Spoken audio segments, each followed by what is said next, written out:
This is Government Unfiltered. I'm Dan Williams. This podcast is a reading of the December 22nd, 2022 final report from the Select Committee to investigate the January 6th attack on the United States Capitol. Chapter 8. Analysis of the Attack. 8.2. March of the Proud Boys. While tens of thousands of President Trump's supporters attended the rally at the Ellipse, the Proud Boys had other plans. On the morning of January 6th, they gathered at the Washington Monument. At 10:30 a.m., the Proud Boys started their march down the National Mall towards the U.S. Capitol. In total, there were approximately 200 to 300 Proud Boys, as well as their associates in the group. Enrique Tarrio, the chairman of the Proud Boys, was not in attendance. As explained in Chapter 6, Tarrio had been arrested 2 days earlier and ordered to leave Washington. However, Tarrio continued to monitor events remotely from Baltimore, communicating with his men throughout the day. With Tarrio off-site, the Proud Boys were led by three other senior members of the group: Ethan Nordine, Joseph Biggs, and Zachary Rell.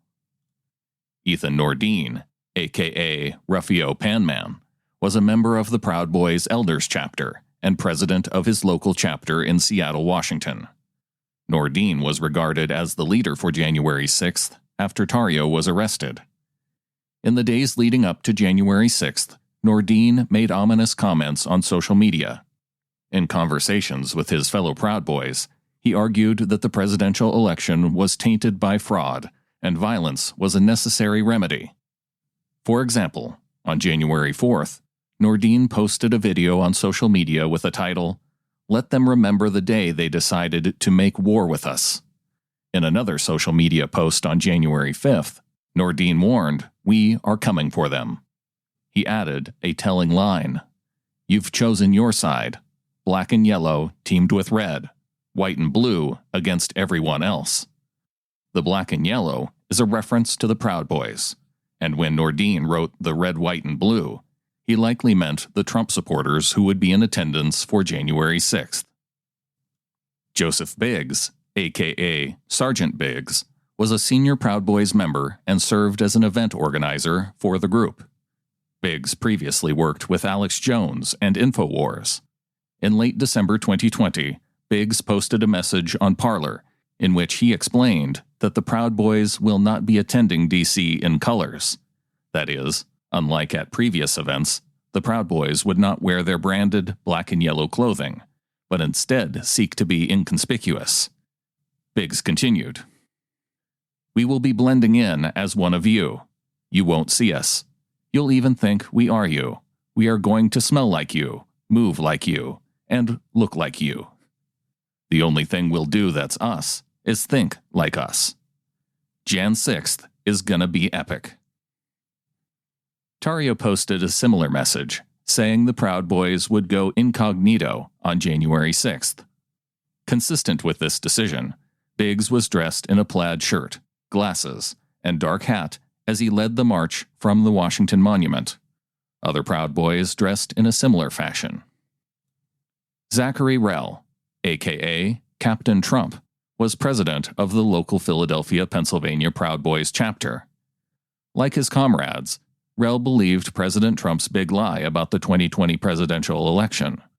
He raised more than $5,500 in funds for January 6th. Like Nordine, Biggs, and others, Rell was dressed incognito as he helped lead the group from the Washington Monument. Shortly after 11 o'clock a.m., the Proud Boys arrived at the west side of the Capitol, near a reflecting pool. From there, they marched to the east front of the Capitol. Surveillance footage shows the Proud Boys passing Garfield Circle on the southwest corner of the Capitol at 11:15 a.m. They walked north towards the Peace Circle next, and surveillance cameras captured them on video there at approximately 11:21 a.m. There was just one USCP officer standing guard at the Peace Circle fence at the time. As the Proud Boys paraded around the Capitol grounds, Nick Quested, A documentary filmmaker who spent time with the group recalled them taunting USCP officers. One Proud Boy told the officers to remember your oath, choose a side, and be on the right side of history. By 11:41 a.m., the Proud Boys made their way around to the east side of the Capitol, crossing along Constitution Avenue. While on the east front, they posed for pictures with members of their Arizona delegation, who were clearly identifiable by their orange caps.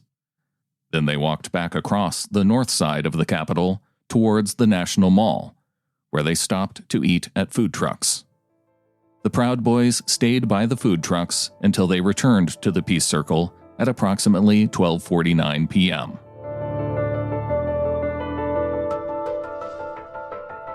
Episodes of Government Unfiltered are created based on the value for value model. I create the episodes, and you can decide what it's worth to you. If you prefer to listen through the full chapters rather than the individual chapters, supporters at patreon.com/timberlanemedia get exclusive access once they're completed. Thank you to associate producer Jay Bernhard and all of the insiders who provide support there. You can also support the effort at governmentunfiltered.com by clicking the support button for a one-time donation.